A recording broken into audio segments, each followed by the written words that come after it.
रोशनी को छोड़ा, अंधेरा अपनाया। आसमां के तारे भी डर से कांपाया। दिल में सवाल थे, जवाब ना पाया। सच को दबाया, झूठ को सजाया। यीशु को छोड़ा, शैतान बुलाया। हर राह पर साया, प्यार का छाया। सपनों में जहर था, नींदों में आग। यीशु को छोड़ा, शैतान बुलाया।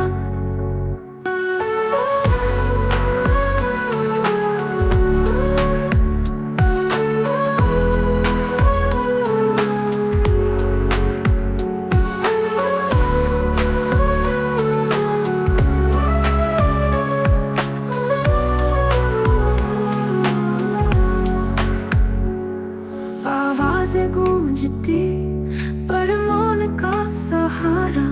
आंखें कहती कुछ, पर मन बेचारा। चमकते सोने में सच्चाई छुपाई। धड़कनों ने जैसे खुद से लड़ाई। सपनों में शोर था, मन में खालीपन। हर कदम पर गिरा, हर सफर था थम।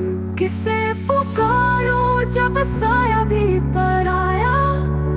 यीशु को छोड़ा, शैतान बुलाया।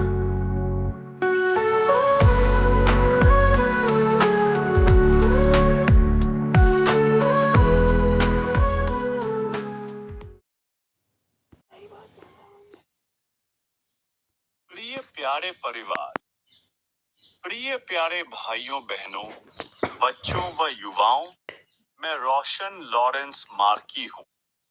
आज जुलाई महीने का 27वें दिन है। आज चतुर्थ रविवार के लिए प्रार्थना करें। पूर्वजों के लिए प्रार्थना। हे सर्वशक्तिमान और दयालु परमेश्वर, आज हम आपके सामने उन सभी पूर्वजों को याद करते हुए आते हैं जो इस जीवन से गुजर गए हैं। हम उन्हें याद करते हैं जिन्होंने हमें जीवन दिया, जिन्होंने हमें पाला पोसा और जिन्होंने हमारे परिवारों और समुदायों की नींव रखी। हम उन सभी के लिए प्रार्थना करते हैं जिनके नाम हम जानते हैं और जिनके नाम हम भूल गए हैं, लेकिन जो आपके अनंत प्रेम में जीवित हैं। प्रथम बाइबल पद पर बोले। संत सैमुअल का प्रथम पत्र, अध्याय 2, पद संख्या 2 में बोले, यहोवा के तुल्य कोई पवित्र नहीं, क्योंकि तुझको छोड़ और कोई है ही नहीं, और हमारे परमेश्वर के समान कोई चट्टान नहीं है। अर्थ, यह पद हन्ना की प्रार्थना का हिस्सा है, जिसमें वह परमेश्वर की स्तुति कर रही है, क्योंकि उसने उसे पुत्र सैमुअल दिया था। वह परमेश्वर की अद्वितीय पवित्रता पर जोर देती है, यह घोषणा करते हुए कि उनके समान कोई और नहीं है। वह परमेश्वर को चट्टान भी कहती है, जो उनकी अटूट शक्ति, दृढ़ता, विश्वास योग्यता और सुरक्षा का प्रतीक है। यह पद परमेश्वर की सर्वोच्चता, पवित्रता और उनके लोगों के लिए एक सुरक्षित आश्रय होने के उनके चरित्र को दर्शाता है। द्वितीय बाइबल पद पर बोले। संत मत्ती का पवित्र सुसमाचार, अध्याय 6, पद संख्या 5 और 6 में बोले, और जब तू प्रार्थना करे तो कपटियों के समान न हो, क्योंकि लोगों को दिखाने के लिए आराधनालयों में और सड़कों के चौराहों पर खड़े होकर प्रार्थना करना उनको अच्छा लगता है। मैं तुमसे सच कहता हूं कि वे अपना प्रतिफल पा चुके। परंतु जब तू प्रार्थना करे तो अपनी कोठरी में जा और द्वार बंद करके अपने पिता से जो गुप्त में है प्रार्थना कर, और तब तेरा पिता जो गुप्त में देखता है तुझे प्रतिफल देगा।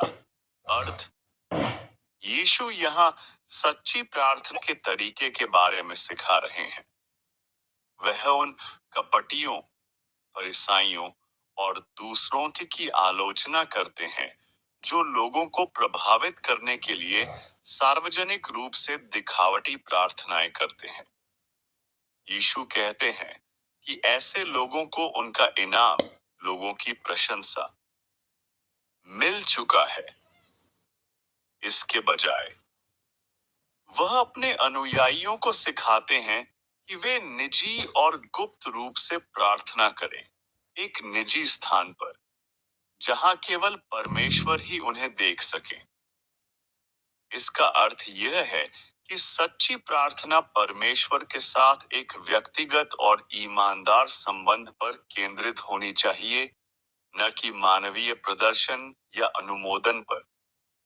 परमेश्वर जो गुप्त में देखते हैं, ऐसी सच्ची प्रार्थना का प्रतिफल देंगे।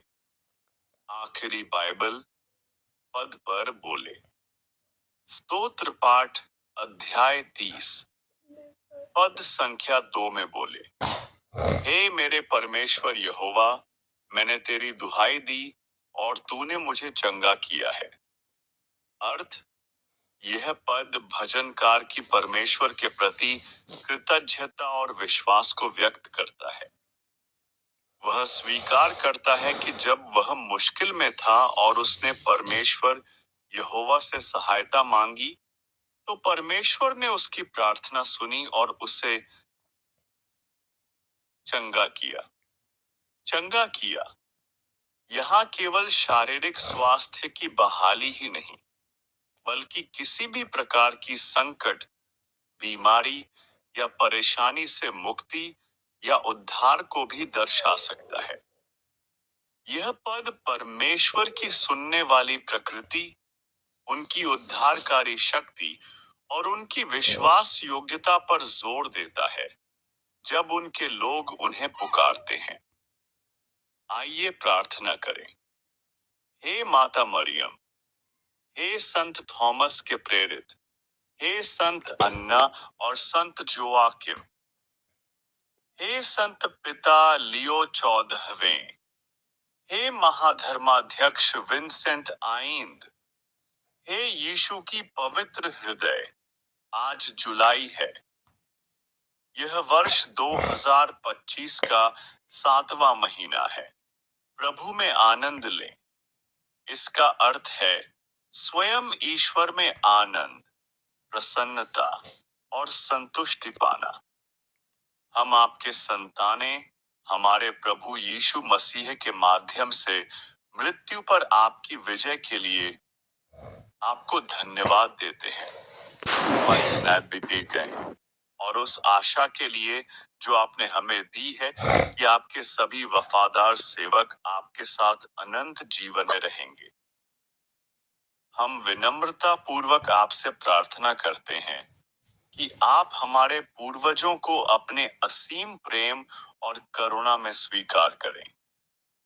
उन्हें उनके सभी पापों और गलतियों को क्षमा करें जो उन्होंने मानवीय कमजोरियों के कारण की थी।